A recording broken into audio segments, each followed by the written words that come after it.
আজকে রান্না হচ্ছে হাঁসের মাংস। তো এই যে হাঁসের মাংসটা আমি কষাচ্ছি এখন। দেখো এখানে আলু দিয়েছি, আজকে আর আমি রসুন দেইনি, কারণ রসুনটা আজকে কম ছিল, ওই জন্য আজকে আর রসুন দেওয়া হয়নি এখানে। কালারটারও কি দারুণ এসছে। হাঁসের মাংসর কালারটা একটু কালচেই টাইপেরই হয়।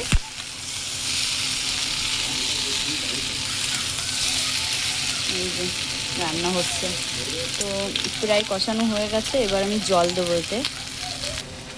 এই সাইডে জল গরম হচ্ছে, এই যে এই জলটা দেব।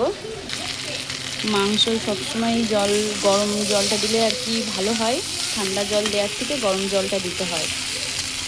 আমি আর কি গরম জলটা দিই, এবার অনেকে ঠান্ডা জলও দেয়, এবার যার যেটা মন। আমি তো গরম জল দিই। এই যে নিচের দিকে লেগে লেগে যাচ্ছে, তো এবার জল দিয়ে দেবো।